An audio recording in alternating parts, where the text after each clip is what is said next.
Untuk pertanyaan selanjutnya, tadi sempat saya dengar penjelasan mengenai pembentukan harga value untuk koin P ini berdasarkan nilai rata-rata yang beredar mungkin nanti di marketplace. Nah, awal kira kan saya itu mengambil voting suara terbanyak melihat dari kiblat negara Asia lainnya seperti Cina dan Vietnam.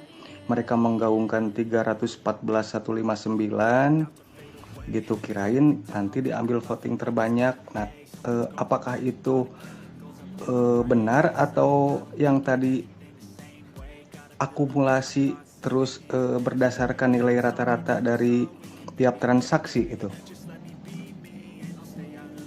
Om Ivan boleh jawab.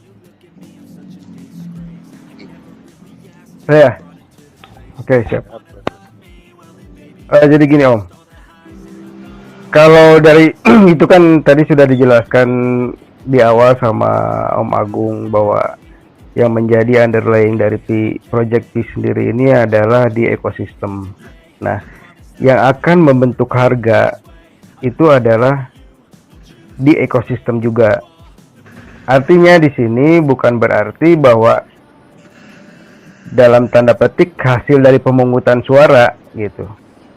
Karena kita ini aja Om, istilahnya kalau mengacu ke pemungutan suara atau voting itu pasti semua pionir berharap besar, gitu. Berharap nilai P itu tinggi. Nah, saya kembalikan lagi ke paparan Om Agung itu. Apakah ini tidak akan jadi bumerang untuk proyek ini sendiri?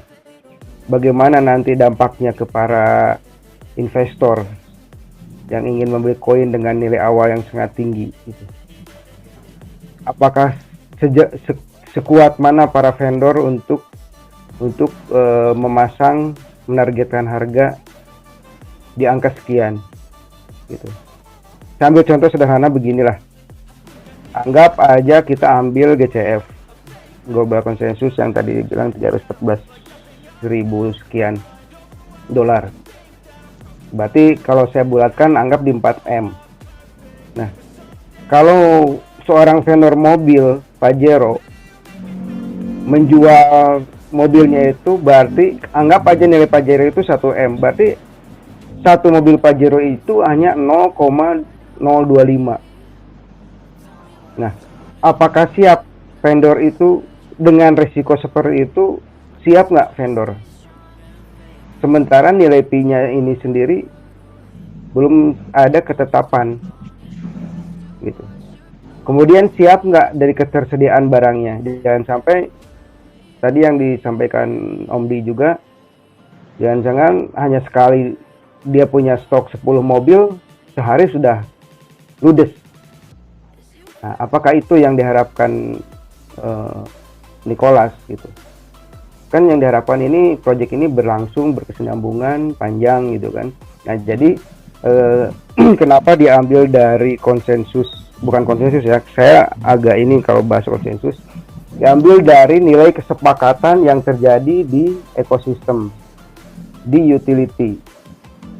Nah, makanya kedua belah pihak, kedua elemen ini antara buyer dan seller itu harus ketemu nilai yang sama-sama disepakati. Kalau misalkan si buyer menginginkan harga tinggi dengan mengacu ke 314.000 sekian, sementara si vendor berkeberatan, dia menjual barangnya dengan harga barang dia ditukar dengan 0, sekian koin, apakah dia siap dengan risiko nanti belum adanya nilai pasti yang akan muncul ini sendiri.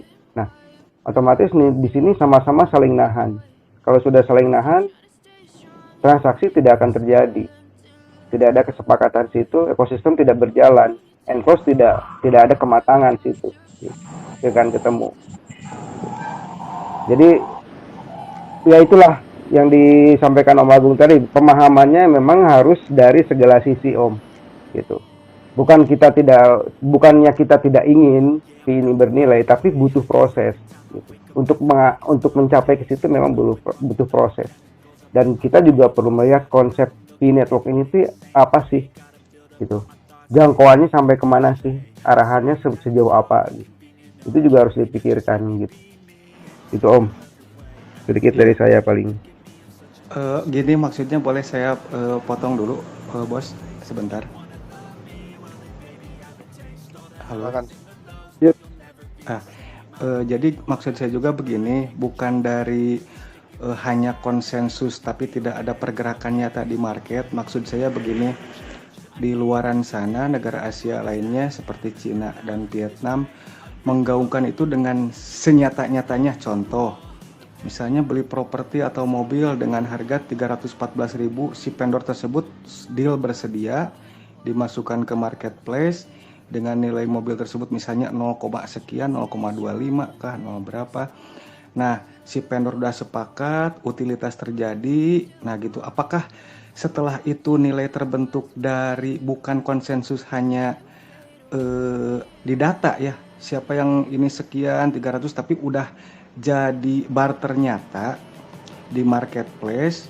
Nah, misalnya kebanyakan yang 314, terus ada yang macam-macam, mungkin si vendor menilai koinnya ada yang seratusan, ada yang puluhan mungkin.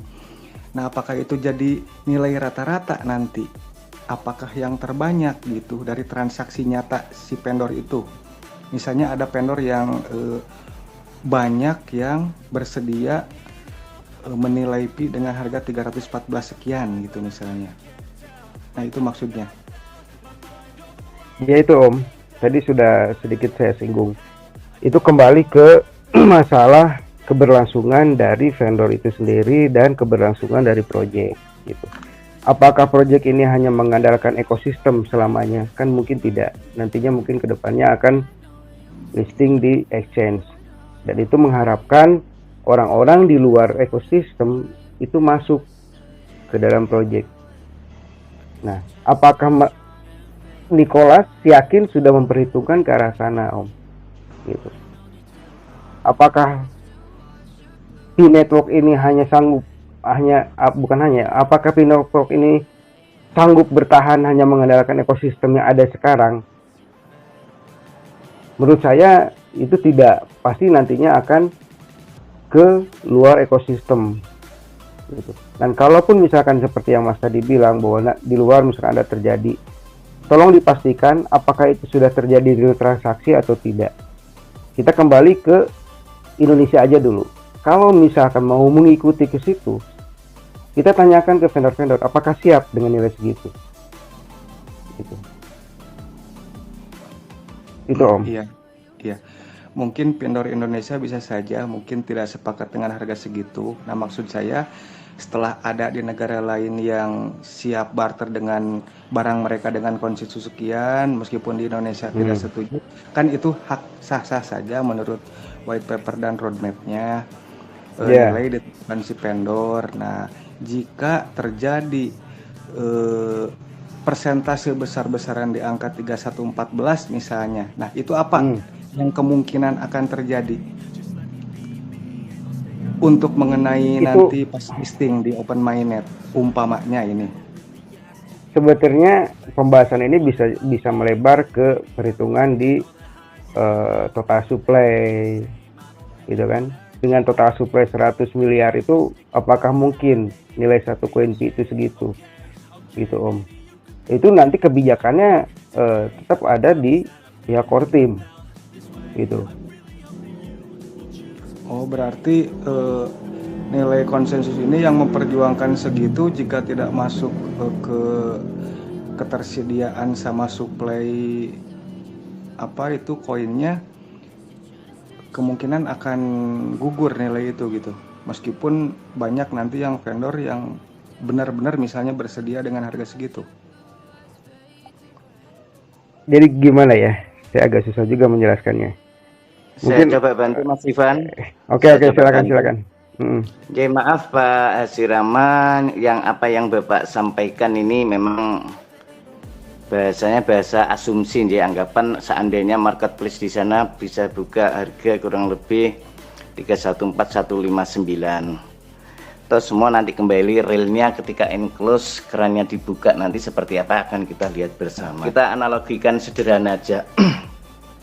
Kalau seandainya hanya 100 saja yang kita jual masing-masing pionir dengan jumlah 35 juta pionir, itu saya pernah sempat hitung, maka tim develop itu harus mengeluarkan kurang lebih 1.600.000 triliun.